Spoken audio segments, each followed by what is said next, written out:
the session is on visual storytelling, if you haven't figured it out yet.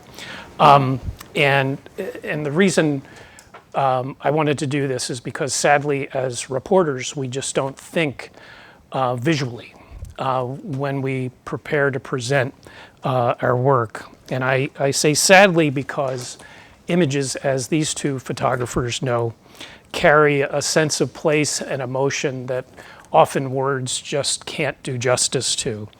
And at the White House, you know, some of the most moving images are produced by a cadre of photographers who are working behind the scenes with a great all-access pass, but often who are not sort of out front in the way that we are. So I'm delighted to introduce Shealah Craighead, who is a former White House photographer for 2 presidential administrations and served as director of the White House Photography Department and chief photographer to President Trump during his first term. She's the second woman in history to serve in that role. Joyce, who you met, worked, or her work has crossed 4 administrations. Is that right? I think the number is higher.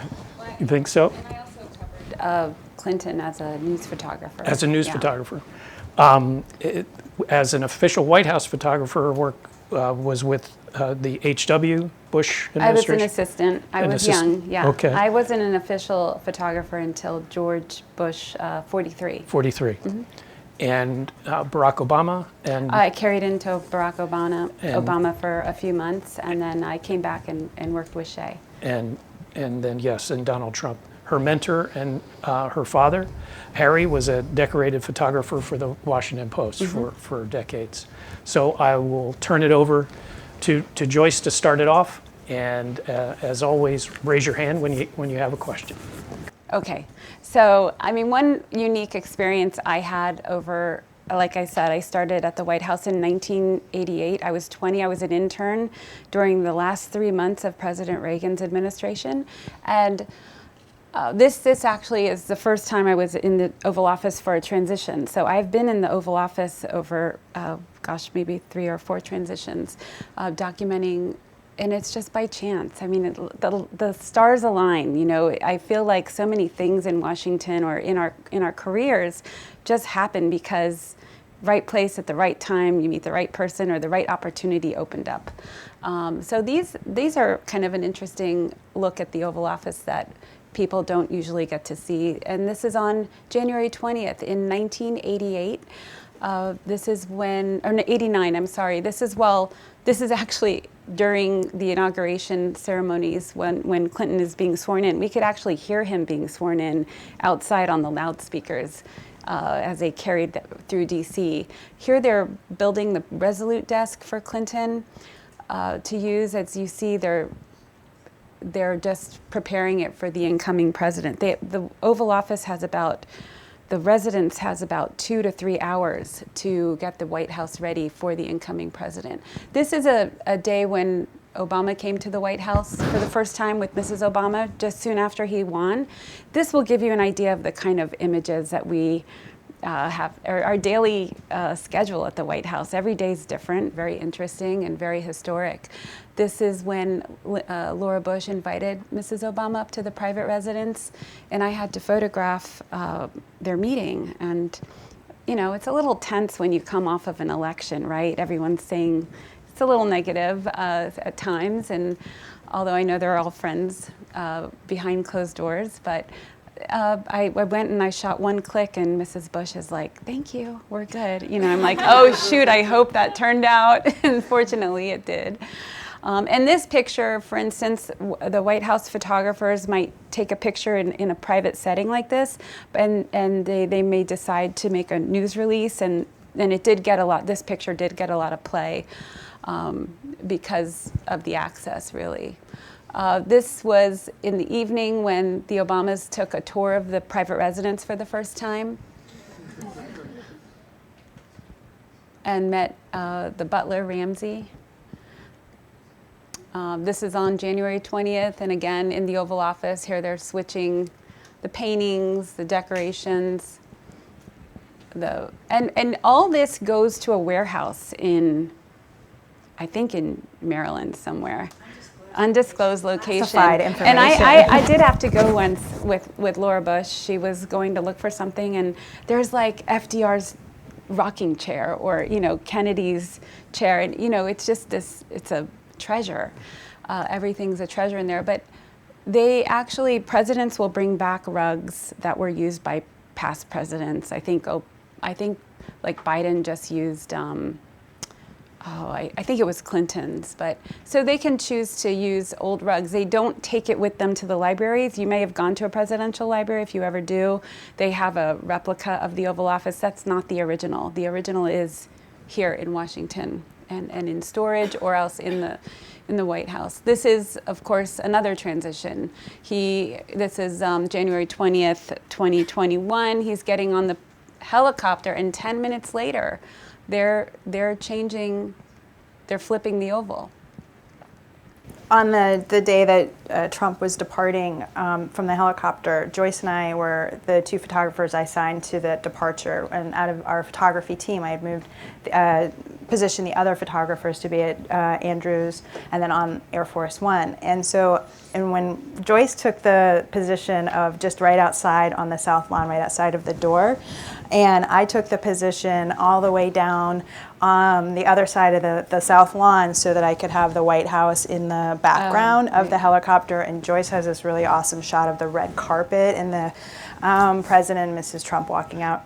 By the time I made it back up to the Oval Office, Joyce was already in her prime element, and they had already, everything was completely switched. So here, there, good point. And also, when you're covering the White House, the photographers, we coordinate. And I have to say, it's always been a pleasure working with Shay, because it's like we read each other, and we can work a room where we're not in each other's shots, and so it's always been.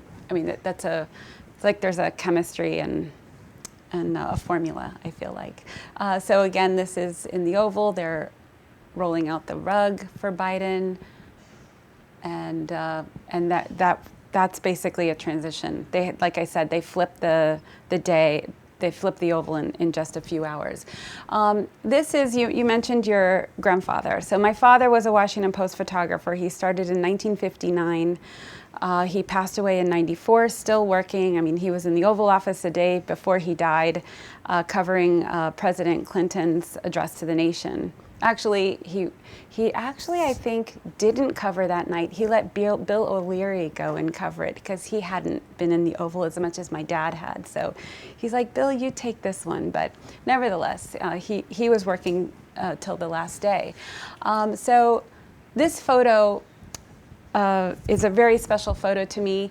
I always loved this picture. I didn't know the story behind it, and I'll get back to this later, but this will show you some of my father's images for the Washington Post, and these are his award-winning photos. He had a very great humor about his photography. This was great. This is right up the street from our house, and this was a practice for the fire department. And this house, now there's a police department up there, but this one also first prize in the White House News Photographers Association. But my dad just said, let's get a nice picture of you all, but it made a really funny picture. This was fun. And something I'll get back to later is I've been looking into my father's work that now as an adult, as an older adult, I'm very interested in what he did, especially having worked at the White House. I knew he covered Nixon and Eisenhower, and I'm like, well, where are those pictures? And so I reached out to the Nixon library, because I knew I had heard my father tell this story of photographing Eisenhower in the hospital at Walter Reed before he died. This is a few weeks before he died in '69, I think. And they brought in a pool of photographers, and it was very cold outside. It was February, I think, and my dad's camera lens fogged up, and Eisenhower noticed it, and he said, let this guy stay in a few more seconds. And so my dad got this nice picture, and actually the White House, the library had it on file, and they gave it to me. And again, these are my father's pictures and some of his humor. Do you all know Dolly Parton, right? I grew up with these pictures. I grew up with White House photos on the kitchen table. Dad would print them, leave them on the table for us in the morning to take to school to show our social studies teachers, or just to see what he did the night before. This is the night that the former presidents gathered at the White House to go to Sadat's funeral in Egypt. Sadat had been assassinated, the president of Egypt. And so last minute, the former presidents came and they were on a plane to Egypt for the funeral. Reagan didn't go because he had just recovered from his assassination attempt. This photo actually won the World Press Photo for portraiture. But this was a really great accomplishment of my dad, meeting presidents, Truman, Eisenhower, Johnson. There's that picture. Nixon, my grandfather meeting President Ford, blessing him. These are things that I grew up with. And here's Johnson. So Fred Maroon is a photographer. He passed away, but he was a very accomplished photographer here in Washington, architectural and presidential photographer. He was doing a portrait of Johnson and had my dad's help with lights and sit in for Johnson while Johnson just worked in the background there. And so my dad got this picture. He came from Beirut in 1959. So this is not too many years later. He sent it back to Beirut, and it was on the front page of a Lebanese newspaper saying, "Only 5 years in America, and Harry Nalchayan already occupies the seat of the President of the United States." So again, this is, hey, I'm also, my heritage is Armenian. You mentioned where you come from other places. My parents came from Lebanon, but we are Armenian descent, and he always found a way to help put Armenians on the page in the media. That was a National Geographic story on the Proud Armenians in 1978, which was an amazing thing for Armenians because we didn't have the website, right? Nobody knew who Armenians were. My daughter even said in school someone thought it was a salad dressing, but it was he was very proud of this. This is my first visit to the White House in 1969, and actually I just found out that this bunny is the first official White House Easter bunny. I didn't know that until someone told me when they saw it, but that is a very scary bunny. That's my mom, and the fun thing is that booth is still there. It's been renovated. The lamp is still there. So it is, I would love to recreate this, but I don't think my mom's 92. I don't know if I can get her there. President Reagan came to my high school in 1986. I was a senior in high school, yearbook photographer.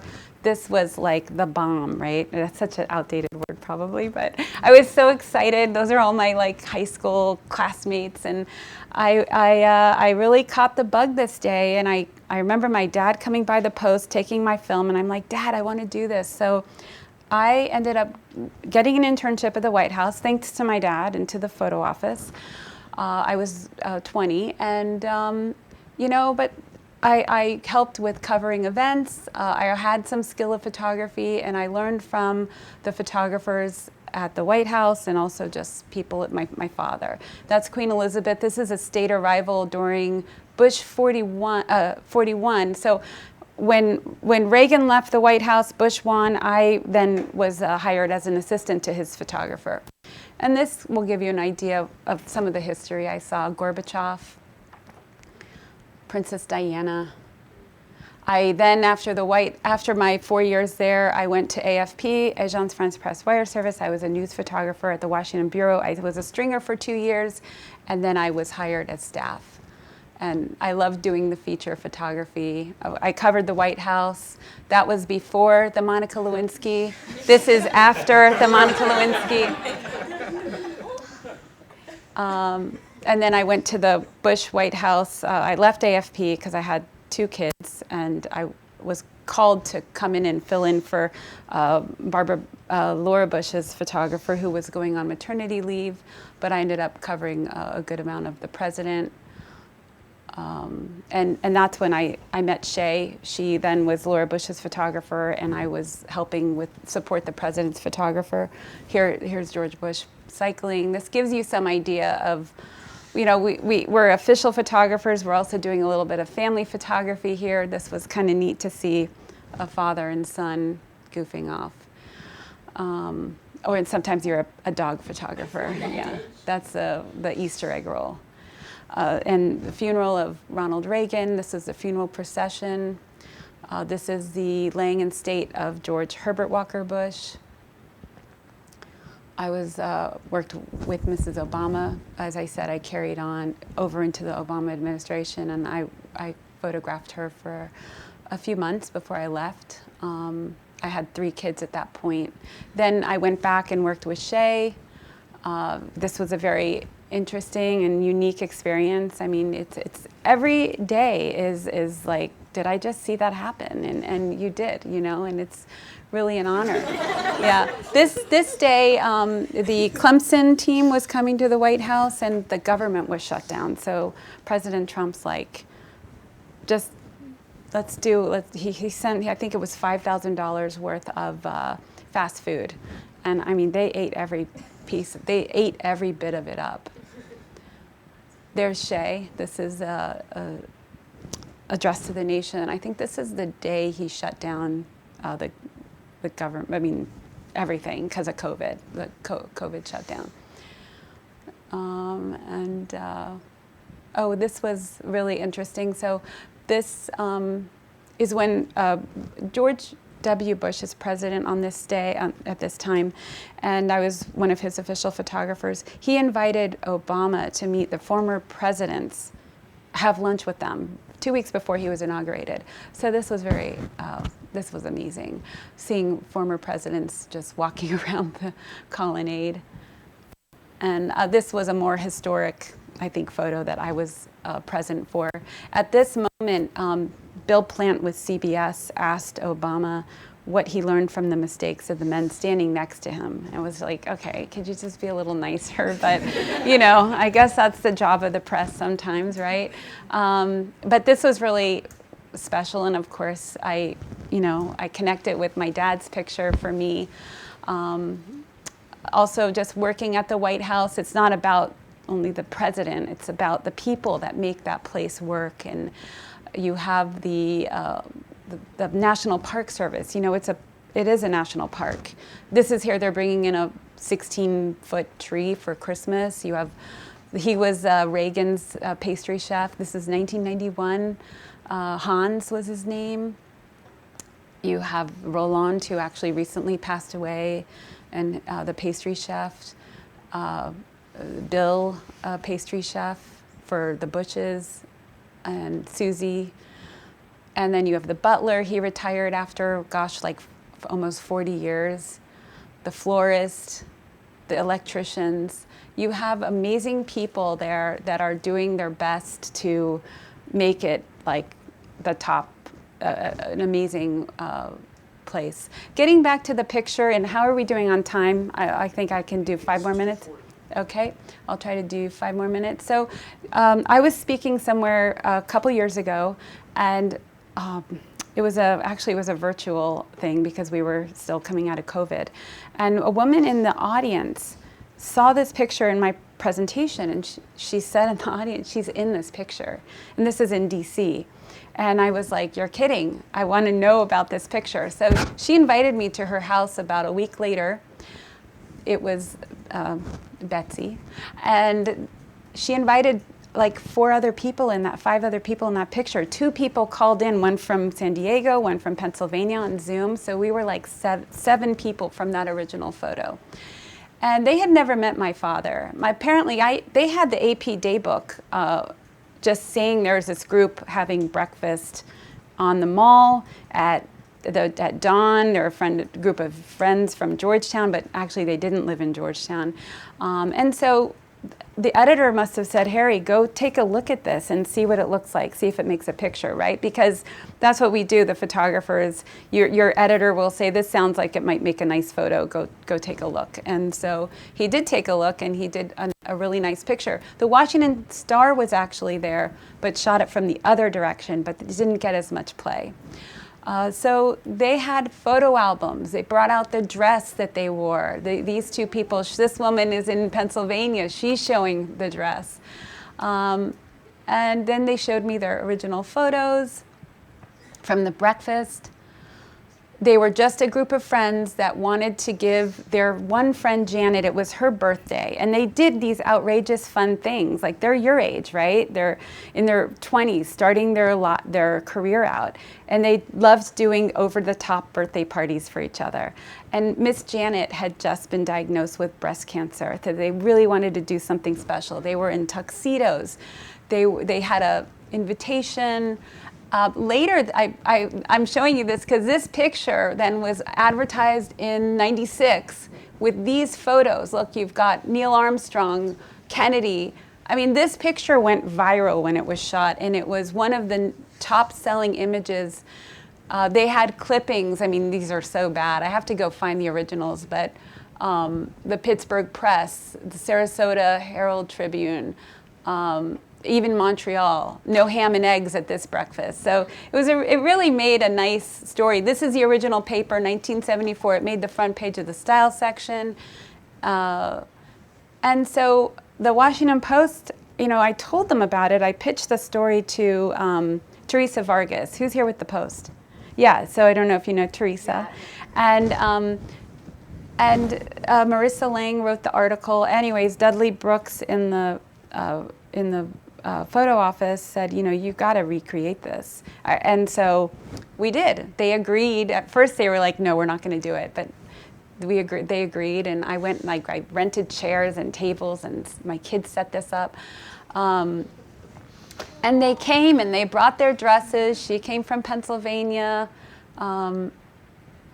The maitre d' for Avignon Fair, the caterer, I found his 2 kids because I had a letter that he had sent them saying it was the most amazing event he had ever worked. Avignon Fair was like the top caterer in Washington for many years. So they came and they brought some pictures of their dad getting ready. Those are oysters. It was a really unique thing. So this is the recreation. Here the maitre d's son is meeting the son of one of the women that was originally at the breakfast, because these people grew up with this picture in their house. And when I talked to the son of the server, he started crying. He's in his 70s. He's like, I've grown up with this picture my whole life. I didn't know what the story was. So that's him. So they had we did this breakfast, and the Park Service at first wasn't that into it, but then they gave us the permit. There's that with duck. And then all the comments were amazing, and one person even wrote, I bought this picture at a yard sale years ago, and now I know what it was. I mean, isn't that crazy? It made the front page of the Washington Post in September. The story turned out to be one of the top 5 stories of the year. Marissa Lang did an amazing job. But my point actually to you is photos are very powerful. And even 50 years later, it is making people weep. People commented how someone wrote in the comment, like, my pajamas all wet. I'm not crying, am I? And then actually I heard, anyways, a lot of people were really moved. And but all I could say is, a good thing for you all to remember is that really the photo can enhance what you're writing, but also Marissa Lang really enhanced the photo. So she did an amazing job. I couldn't believe how she presented the story, but she did an amazing job.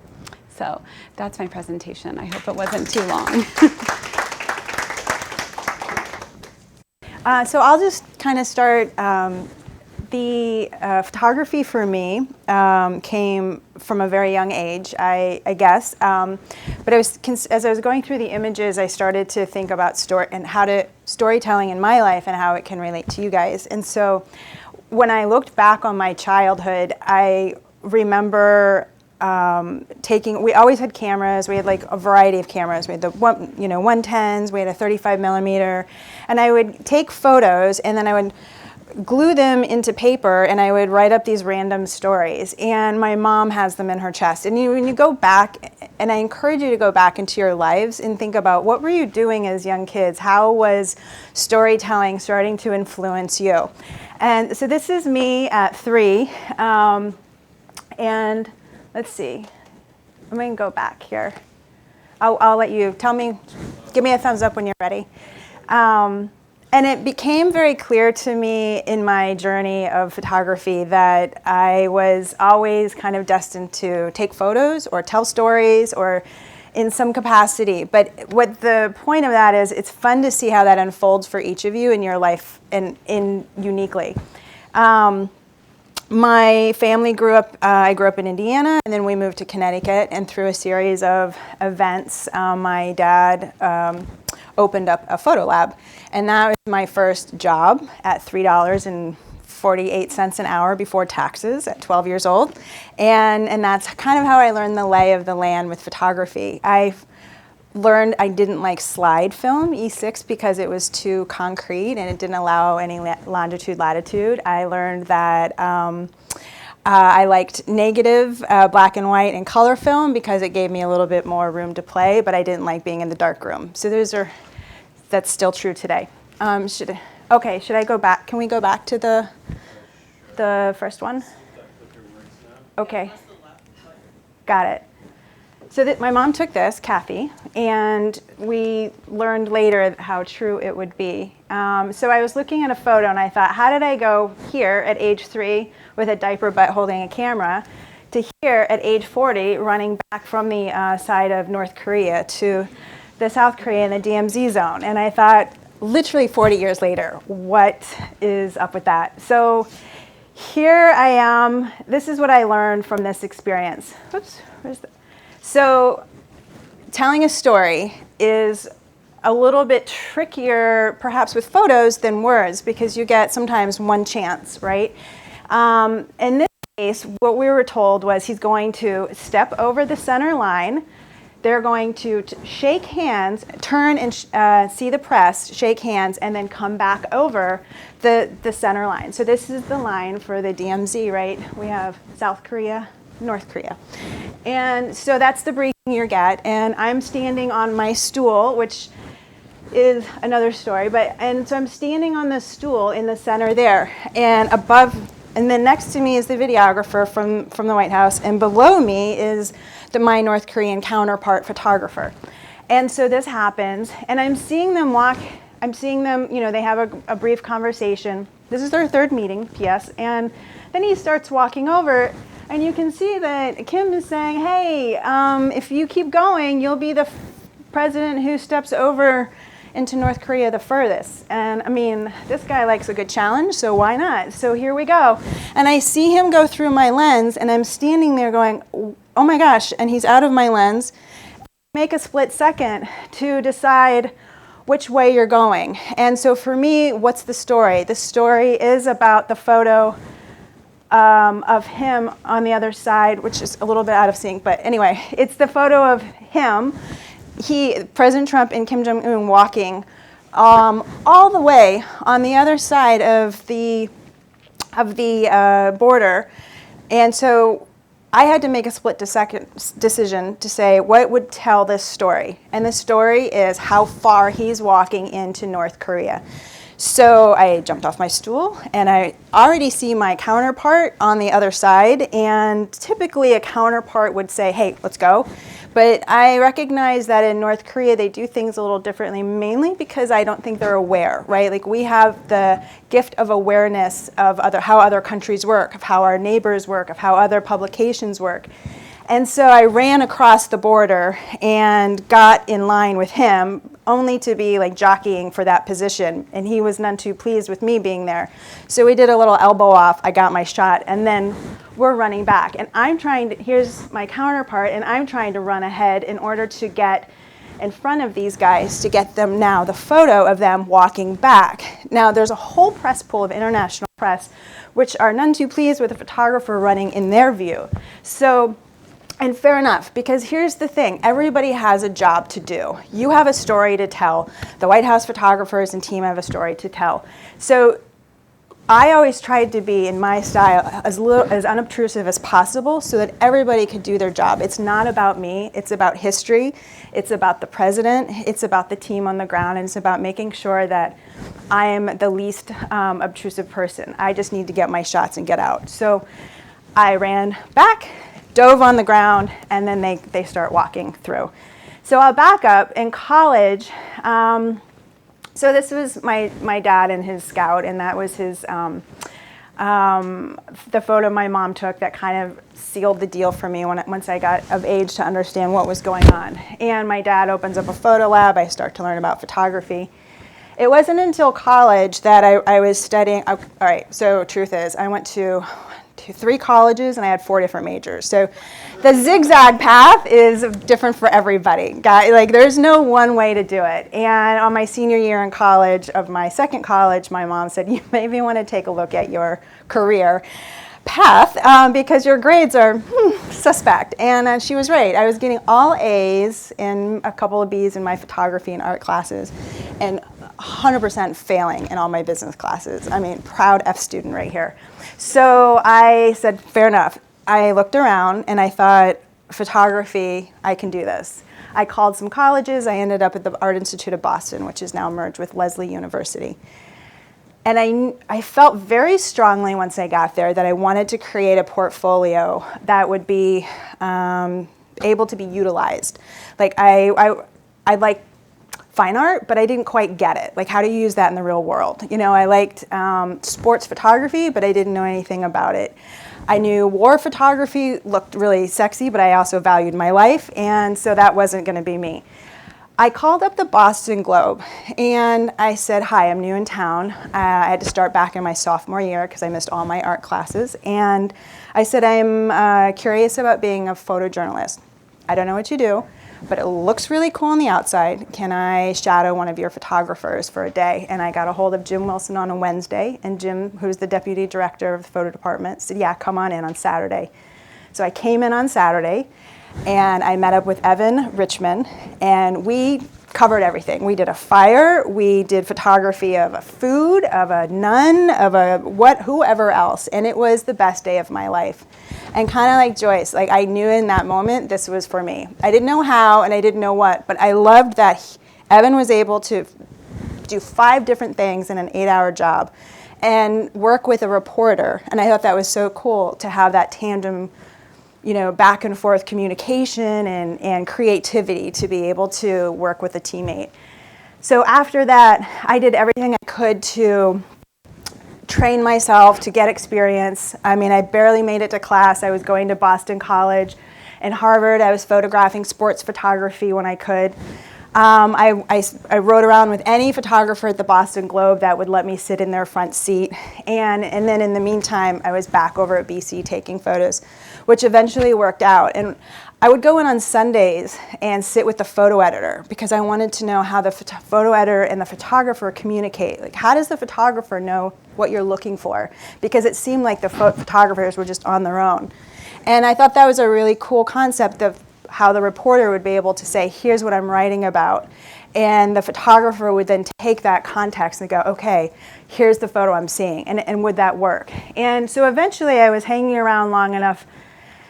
And the freelancer for the sports assignment that the Boston College called out, and I happened to be standing there when the photo editors were talking about needing a photographer, and I said, I can do this all day long. I had no idea what I was doing. And they said, you got it. And I signed the contract, and I thought, oh my gosh. And they gave me this brick of film and said, have at it. And I'm super poor student. I mean, like always behind on rent, and also ADD, so I can't do math or finances. I was a hot mess in college. But I could take a photo, and that's what I figured out. And I was dedicated, and I was driven, and I never turned down a job opportunity. I never said no. It didn't matter what it was, get a coffee, take a photo of a mailbox, count me in for all of it. I just wanted to learn because I was so curious about how to tell a story. And so there was the puck, and I thought this was the greatest Pulitzer Prize winning sports photo ever, but obviously not. And then going to an art college, I learned the art of movement and motion because I was literally the only person in my class that was doing any kind of portfolio that could be utilized in media. And so I started incorporating what I saw with my colleagues, which was a lot of movement, a lot of interpretation and conceptualism. And so I tried to make that my style as well. And as you guys know in photojournalism, you have to bank the shot, and then you can get really creative on the inside. So I tried my best. And And I had some wonderful mentors along the way, and I can't emphasize that enough. Like, who you know, you never know when that might come into play. And I had a friend lend me a 400 millimeter lens. I had Jim Wilson on my team saying, here's an assignment. And eventually I called up and this was, you know, a kind of a boring shot for the Boston Globe, but how do you know, what I loved was the challenge of going into somebody's dorm and saying, how do you make a photo of this, right? And eventually I got to the point where our senior thesis was coming up, and our senior show was coming up, and I was the only one that I thought could walk out of our class with a portrait and a portfolio to show news journalism style. You know, it had a little bit of everything. It had portraiture, it had sports and movement, it had documentary style. I could walk into a situation and use a flash, you know, so that was the kind of thing at that time where I was really learning how to navigate. Also, we were transitioning from film to digital, so that was kind of another new situation the industry was going through. This is Giselle Martinez. She was a 12-year-old boxer in Haverhill, Mass. And she was female, and at the time in that location, that was not a big deal. I mean, that was a big deal because there was not a lot of women, or girls for that matter, in sports. So I started getting these assignments for the Boston Globe, and at some point along the way, I called up Associated Press, and I said, hey, and the photo editor was a guy by the name of Dan Hansen. And so Dan said, this is in Boston, and I said, hey, can I've been published with the Boston Globe, doing some hustling with them. Could I, start picking up freelance jobs with you all?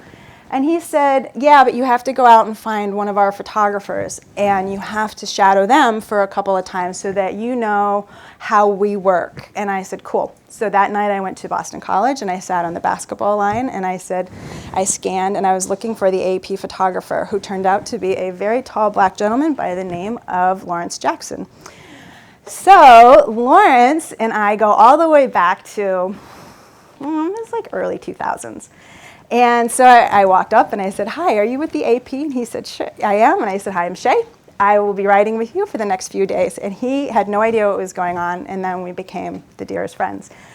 So short story long about Lawrence's life, he gets promoted from Boston Bureau to DC AP Bureau. And that's a nice improvement. It's a promotion. He's now covering the White House. And I pulled this up because this is one of the publications for the Boston Globe that was printed. And they wanted to do like an out and about around like new construction. I thought this was the lamest assignment, but I was super stoked about it. There was nothing creativity about it, in my opinion. But when you look to see what the design team does and the reporter does and how it all pops up, I kind of walked away from that going, that was a really nice challenge of an assignment for me. And this was Vin Baker, and he was with the Boston Celtics, and it turns out he's from my hometown in Connecticut. So I, again, was able to utilize some connections and go home, see my parents, and do a photo shoot with Vin Baker. So then we fast forward, and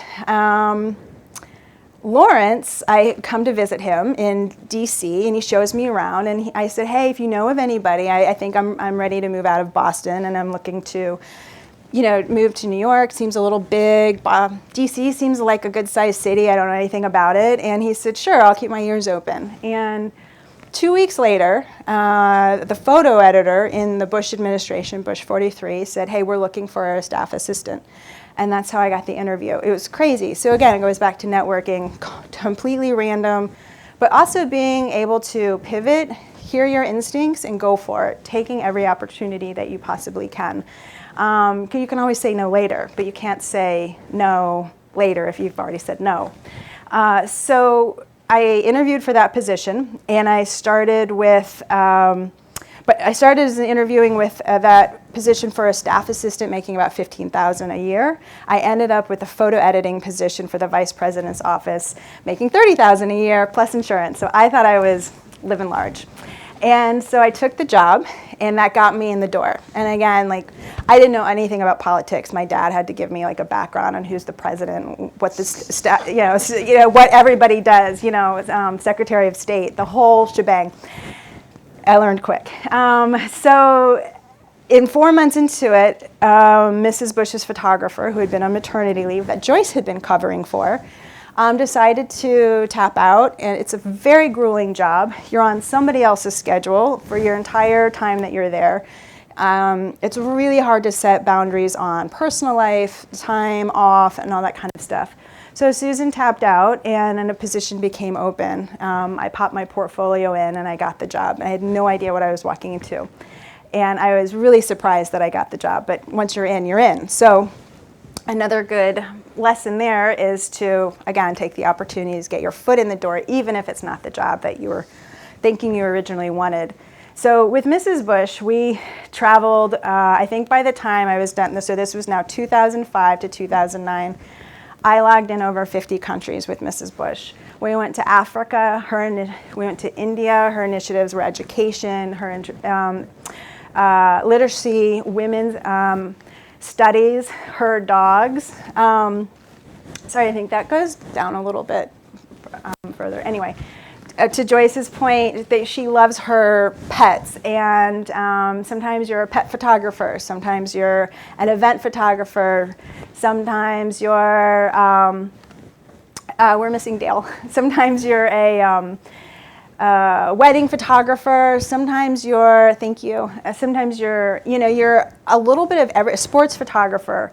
So all of the skills that I learned kind of getting here, all my stepping stones were now in my toolbox, right? And you're pulling from, I pulled from areas of my life I had no idea that would come to fruition later. So I kind of offer that to you as like what experience, if you had, that might play into your future, and you don't know like how that skill will come, but it's in your toolbox, so you can pull it out whenever you need it. We went to Afghanistan. This was Mrs. Bush's second trip to Afghanistan, and this is the first female mayor in Afghanistan. And what I thought was, and this is, we went to an outpost, and this is a Kiwi soldier, and then she met with women who were local to a village out in Boghosian province. So we helicoptered out, and we're looking at like the most beautiful scenery and the mountains where the Buddhas had been bombed out by the Russians, and talking about how women can empower themselves and sell goods and support their family sustainably. And then she meets with President Karzai, which I thought was pretty badass.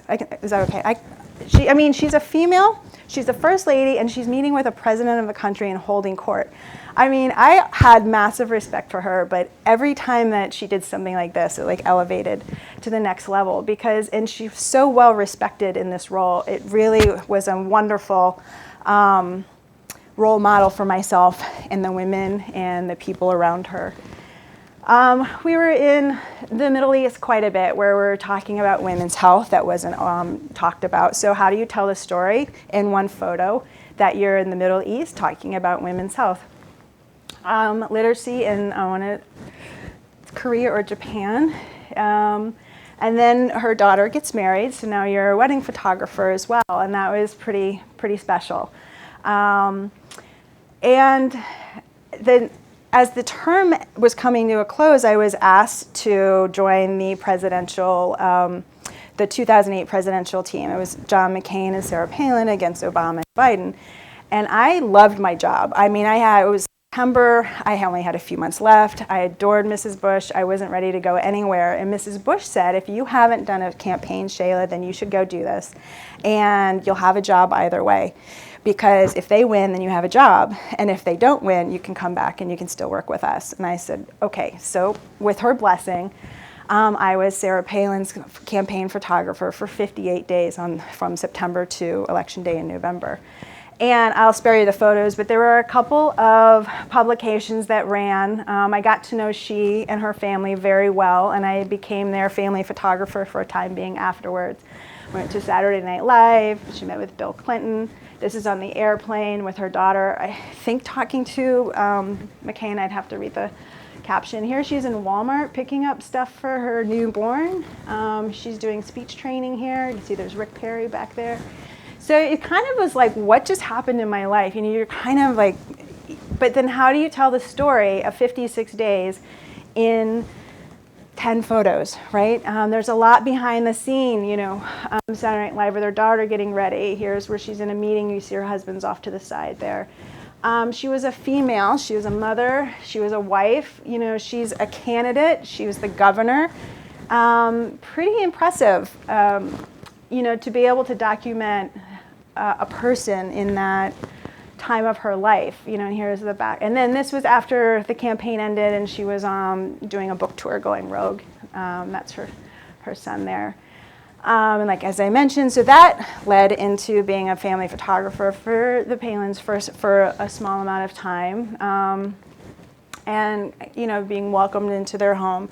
So I think one of the things about doing this job is you're telling a story, but you're also gaining the trust of the people that you're working with. And it's super helpful to be able to figure out how to do that early on. You might not, well, I didn't always agree with the politics. I didn't always agree with the perspectives or the path that they were going on. But I recognized for me that wasn't my job. My job was to document history as it was unfolding for the campaign. This is a little bit out of order. I don't know if you're able to guide the photos on your end, but if not, that's cool. So in between the Bush administration and the Trump administration, I was running my own business. I was here in DC, and I wanted to do anything but take photos. I wanted to go to cooking school. I wanted to run marathons. I wanted to do anything else, train cats. I mean, that would have made me so happy. But I kept getting jobs from colleagues that I used to work with at the White House who had then gone from government to private sector. So again, the networking kind of comes into play in areas that I wasn't expecting because I hadn't been into that environment before. So I was covering then Joni Ernst. I was her her campaign photographer when she was running for Senate. I did Kay Bailey Hutchinson, who was running against Perry for governor.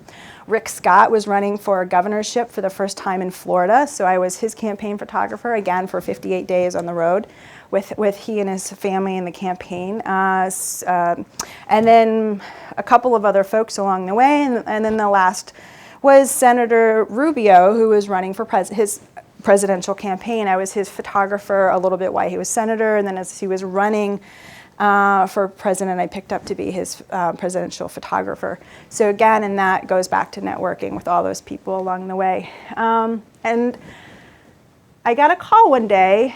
Rubio had conceded. I was living in the Navy Yard, and it was a Sunday morning. And Sean Spicer, who, are you guys familiar with Sean Spicer? Okay. So Sean calls and said, and I knew he and his wife, Rebecca, from the Bush days. And he said, hey, it's a Sunday, and he goes, hey, what are you doing on Friday, the inauguration of the 45th president? We need a photographer for the inauguration. And I thought, well, that can't be, you can't just need one. Like, I didn't quite understand what he was saying. I was like, that can't be right. And also, like, that's crazy because you would need background checks, and it's a whole lot to get to be able to do this, a whole lot of background stuff. And I said, sure, yeah, absolutely. Sounds like a plan. You know, I cleared my week. I had a client on Monday, and after that, I rescheduled everything. And he calls back on Monday and said, hey, the photographer that we had slotted to be the chief photographer did not pass vetting. So at 12 noon, could you just assume the role? And I was like, the role of what? And he was like, chief photographer. And I was like, sure, I'll just assume the role at 12 noon. And that's how that literally happened. It was not more of a conversation because he's like, okay, great, somebody will be in touch, gotta go, click. And I was like, what just happened? And so it goes back to networking. And so that happened. I closed out my business on Monday night and Tuesday morning. Wednesday, I checked in, got my badge, and then the guy at the who was doing badge photos said, oh, do you always wear turtlenecks to your badge photos? And I was like, well, no, just today because it's January and cold. And then he showed me my last photo was the same turtleneck sweater I was wearing 4 years ago for the Bush administration. So I have a style. So I didn't know President Trump. I'd met him once before with Sarah Palin on one of her book tours. The point is, we didn't know each other. He didn't know what a photographer was doing with him. He didn't understand the concept of a White House photographer. Totally understandable. This is your first time in this environment. So there was a lot of education around him to his team. Like, what does a White House photographer do? We document history as it unfolds. We are the visual diarist, in tandem with the diarists that are on staff. We work to ensure that the president and the administration have the photos that they need, but also we're here on behalf of the American people. So thanks for paying your taxes. About 6 months, it took me about 6 months to work my way into his trust, and I started that by working my way into the trust of his teammates, of the people he trusted most, also new to me, also new to the environment. So that was a little bit of a, kind of roll up the sleeves, go back to reminding myself that this is not about me. Everything that I did in the Bush administration is going to be totally different. And I could not rely on that foundation. The only foundation I could rely on was that I knew what I was doing, I knew the architecture and the structure of the place, and I kind of knew who to call in which situation, in which office. So I ran with it, and I got hired on. A month later, I got my first paycheck. So this is in Mar-a-Lago, and the first thing you learn is that, kind of like in North Korea, the information you get, forget about it. You just literally have to wear roller skates and go with the flow, because everything, as Joyce was saying, I was like, did that just happen? And you can hear that, on the schedule, at 8 a.m. there'll be some kind of a meeting, but by noon, the schedule is completely blasted and everything has changed. So we did a lot of watching Fox and Twitter feeds to know what our day was going to be about. This is Mar-a-Lago. This is the Syria bombing. This is in a room in Mar-a-Lago they had to make a skiff out of. And then, whoopsie, sorry. Here we are in Switzerland for one of the economic meetings. And I thought this was kind of interesting how close everybody is and it's waving high. And people, you can see like just the draw of energy people have to him. This is also then in the pause, because in Switzerland they go to a lot of different meetings. So they're holding in a hallway so that they can take notes and huddle. This is on a base here in the DC area, and this soldier is a retired military singing, and so President singing the national anthem. And I thought it was wonderful because President Trump wasn't typically a touchy-feely person, so I loved that photo. This is one of the mill aides and his daughter on the South Lawn, and I just thought it was a precious kind of moment. We're going back to what Joyce is saying, is that you're telling the story of the people that are working there. That's the other thing that you're doing. You're not only documenting the president and every movement that that person makes, but you're documenting the people around them who are also history. This is in the White House. There was a press briefing. This was in New York at UNGA with the vice president. And the other thing is, too, you're always trying to figure out how to make a story, how to tell the story of an average photo. I mean, it's tungsten lighting. Is kind of, I like the wood paneling. I thought that was kind of cool. But also, he's just leaning into to whisper something. Well, what's he whispering? I don't know, but you never know. Like, is that whisper going to say, hey, we're about to hit the nuclear button? Or is that like, hey, you want to get dinner later? You don't know. So you take the photo just in case, right? So this one, get it out of order. This is the photo where Nancy Pelosi stood up and walked out. And I did it kind of like in a triptych. So imagine Nancy Pelosi standing up saying whatever she's saying. And then she leaves with Hoyer and Schumer. They all leave. So now you have, again, the story. How do you tell the story? The story is the 3 empty chairs, right? So, and then everybody else who has kind of stayed behind. And then the next photo after this would be the photo of them choosing the photo to release, which is a whole other story. So, and then sometimes you just take photos for yourself because, we're not going to publish this anywhere, but I enjoyed it. How do you take photos of things that you see every day? How do you tell the story of the same room, of the same scenario, of the same everything? And you just kind of choose different angles. You choose reflections on tables. You choose, food on the Air Force One. You have to have your favorite food. Joyce and I on the top of the roof for a state dinner. And I think there are others, but I think we're also working out of time. So let me conclude that with just saying, Kevin, thank you so much for having Joyce No, and I don't mean to close it down, but I also wanted to make sure we had some time for them to fire questions. away. Absolutely. So who has a question? I'm Haley Bullis with the Washington Examiner. You were telling the story of, being in North Korea when he crossed the DMZ line, and you were saying you, dove.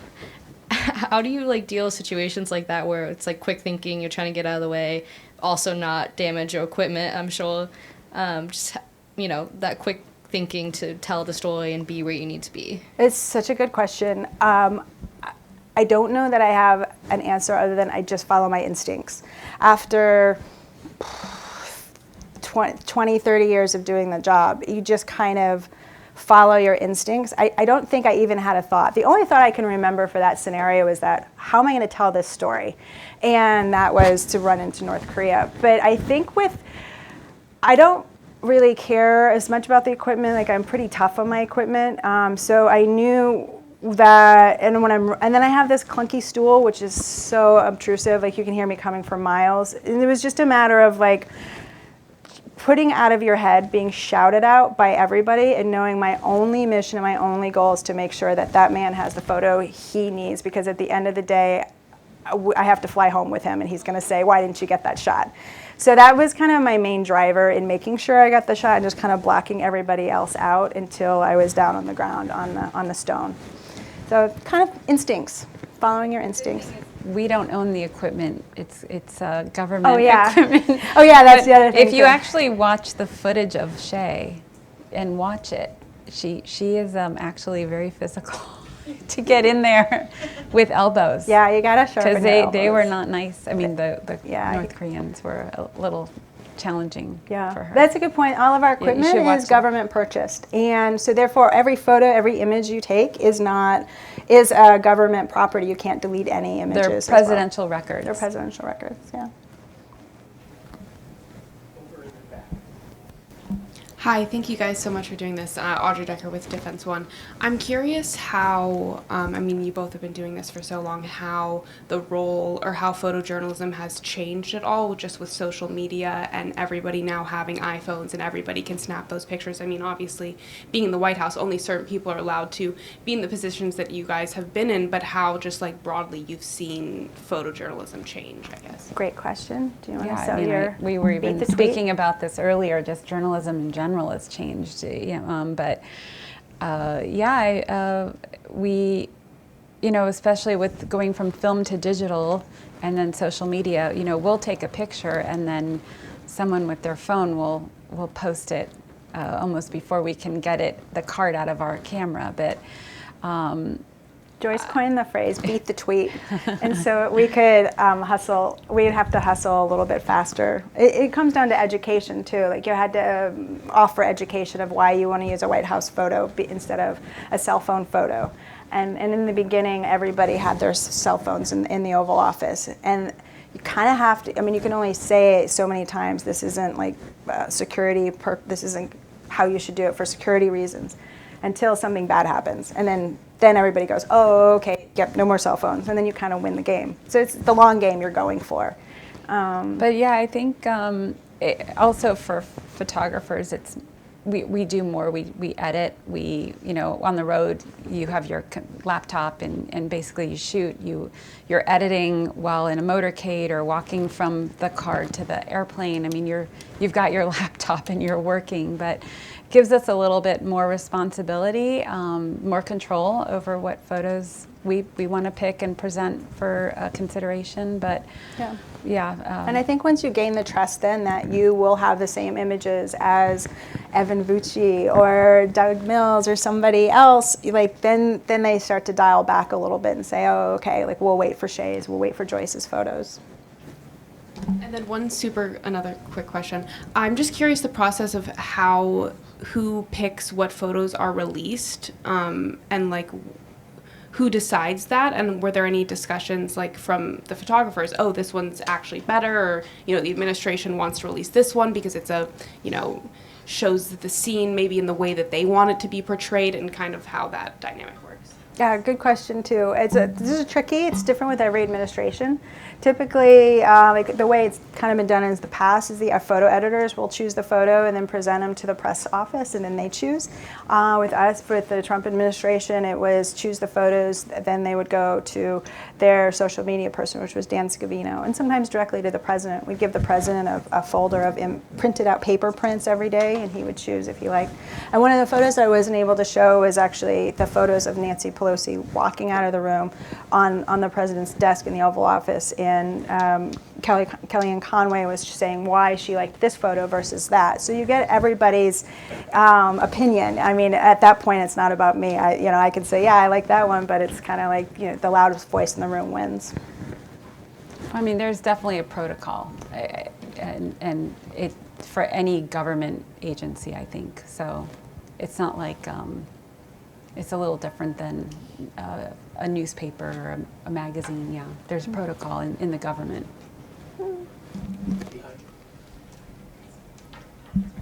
Thanks so much for doing this. That was amazing. I just wanted to ask you both independently what photographers or photographs you kind of go back to when you're thinking about sort of composition, lighting, kind of tricks, and if that doesn't necessarily have to be news photography, but even if it's, sports photography or commercial photography, I'm kind of curious, like what sort of inspires your work when you were covering the White House?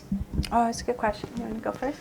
I mean, I think, and I know, Shay, you've heard me say this, like my father would take me to the art gallery to look at paintings, to see how the artist created what he imagined to be like an image with the light source and, different things going on in the painting. I mean, looking at other people's work inspires me. I'm not going to copy it, but it definitely gives me ideas. I go through past White House photographers' images just to see how they covered certain rooms or presidents, because I actually really value that history, and I do try to replicate it in some way, but it's not going to be the same because times are different. The building looks different, the decorations are different, but I do pick up on tips from other photographers' works.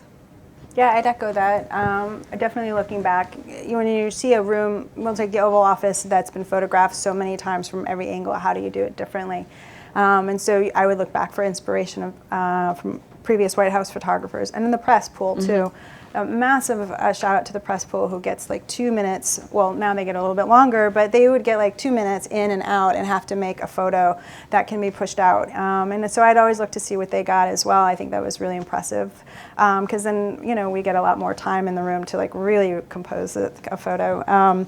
But then I think for me, there was one particular photo that I absolutely adore, which was President Trump and President Macron of France, and they came to the Mount Vernon, and then while they were waiting for the first ladies to use the powder room, they said they were sitting around a dinner table. It was a double date, so to speak, and it was in the Great Room, which is like the last room built in the mansion. The green wallpaper and this beautiful like soft light, and the two of them were casually talking, and I loved it because it was more of like a personal photo. It wasn't just like a political photo. Like they're not like shaking hands and posing. It was more like an intimate conversation.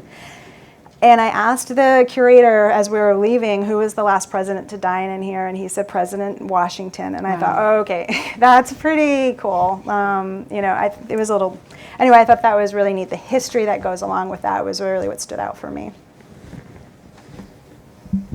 Hi, Nicholas Anastasio from National Journal Hotline. I cover Senate campaigns, so sometimes I'm like out in the field. Last year I went to Pennsylvania to 2 different stops, but cool. My team, it's pretty small. Newsrooms are getting smaller, so in many ways we all have to take on like a lot of the other responsibilities, whether that's like the graphics or the photos. Yeah. I definitely didn't have like a photographer on me, so I just took the photos on my phone. What advice would you give for like, a journalist to like get into photography, to like create industry level photos so that the words that they're writing matches with the photography that they're taking? It's a good question, and bravo to you, because it's a lot of hustle. I mean, as you guys like build up the need of your responsibilities on the road, it's really a lot of work. I think for me, I guess I would use the latest iPhone. Always upgrade when you can. I would find a camera or an actual camera that you're really comfortable with, that's more muscle memory, so that you're not trying to figure out what exposures or put it on a setting that would be supportive of that, like aperture priority or shutter speed priority or something that you can control but not have to think a lot about, because you're doing 5 things at once anyway. I think. Yeah, I would say use the RAW feature on your phone. Oh yeah, Joyce loves the RAW feature. The pros, I don't know what Androids are like, but iPhone, you can shoot with RAW, so you get a pretty good file size. And if you have good, always try to get good lighting. As long as you've got enough light. Or add that little light to the top or something. Yeah. But I think, going back to what your question was about, photojournalism today. You guys, from what I'm understanding, a lot of reporters are expected to come back sometimes with images, and I think it's to your advantage to know how to compose. Look at photographers' work. You too, try to understand what captivates the visual audience. And my father, I remember, who is it? She was married to Ben Bradley. She was Sally Quinn. She was narrating something about my father, and she said she remembered that my dad said to her, Sally, if I get a good picture, you're going to get better play. So, it's to your advantage to have a good photo to accompany what you're writing. So I would learn how to use a camera, or like you said, really work that iPhone. A lot of times the videographers or the video news, the ABC, the cameraman will have the light. So use that light to your advantage. Don't be photographing towards the light, have the light behind you so it's lighting your subject. So just learn the basics on how to take a picture. I'm happy to chat more if you have more questions offline. Is it anybody? I think we have time for one more. Hey, Grant Schwab with the Detroit News. I know this is not the point of your presentation, so I'm almost sorry to ask this question, but as White House photographers, you have access to so much information behind the scenes that the public will never get, reporters might never get. Could you speak a little bit to what you need to sign or NDAs, what have you? What do they put a lid on, and what you can and cannot communicate based on your time back there? Oh, for sure. Well, I had to sign away my firstborn and my 3 cats. So that was a little tough for me. And then, I think, you go through a background check to understand, so you're already at a security clearance level that that you should take seriously, because then if you lose that, then you're out of a job. And then that goes on your record, really, that you've lost your security clearance. So for future jobs, especially in this area, they'll want to know why. So security clearance is pretty big. You do sign an NDA. I don't know, though. Counsel's office has you sign NDAs and stuff. I don't even know, but yeah, all I know is going back to what Shay said, is trust. And trust and professionalism. It's not in anyone's best interest to, honestly, I don't even hear. I remember, you could ask me 5 minutes later and I'd be like, I was looking at my camera. Yeah, I think that's a great point. Yeah. A lot of the times you're hearing sounds of words, but you're not really comprehending. I think as well, for me, I didn't quite understand what was going on in the news world, and this is no joke, it's so embarrassing, but I'll admit it. Don't tell anybody. But I didn't really understand what was going on in the world during the presidency, because I had zero time to watch the news and understand the background stories of what was happening. I took that time after we left the administration to go back and learn what was going on. Oh, this is what Russiagate was all about. Oh, okay. And I think that was kind of to my advantage, because then I wasn't able to project a personal feeling on it. I was there again to sort of walk into the room and make a photo based on the moment's reaction. Joyce has great photos from that series, but you don't really, if I didn't do a lot of press then, I still don't do a lot of press now, because again, going back to the trust, you want your clients to trust you, that you're not going to talk and tell the secrets, or that even just the little things behind the scenes. So yeah, it's just personal discretion, really. It's also not our role. Yeah. It's not our job. Absolutely, So, great point. Yeah. Well, I don't know about you, but I could look at these images all day long. I mean, this Pulitzer Prizer right here, selfie. This was an iPhone, by the way. And what a great one to end on. And because you guys have been so generous with your time and your experience, and we can't thank you enough for doing it. Thank you for having us, Kevin. Thanks. And we appreciate you guys. Yeah. I was to say, like, there's one last thing I wanted to bring up that I didn't, and it was about ethics. And I learned in college, like, as a photographer, don't alter the photo. If you can't do it in the darkroom, don't do it in Photoshop, or don't do it in Lightroom, or whatever it is that you're editing in. And I briefly touched on digital photography at that time was coming out as transitioning film was out of it. And there was a story about a guy in Afghanistan who added people in, and it blew up. And I'll never forget that, because that guy just kind of didn't think about it, how it would play out in the news, and ethics. And that's the one thing that we really tried hard to maintain in the White House photo office, was that ethics is so important in a photo as well, because it represents not only the president, the administration, but it could be a bigger story. And that kind of goes back to your question, Grant, about the bigger story. Like, you don't want it to be a bigger story. I don't want my personal life to be a bigger story in the news. And so we always kind of stood by that. And if you needed to alter a photo, say if there was something about the security on a notepad that was on the table, like for one of the security photos I had, you would alter it and then add in editor's note. Image has been altered, and explain how, so that the transparency is really apparent. And that's kind of, working from the newspaper industry very early on in press, that's always been really hardcore instilled in us. So go forth and conquer. Thank you for your time. Thank you. Thank you, Kevin.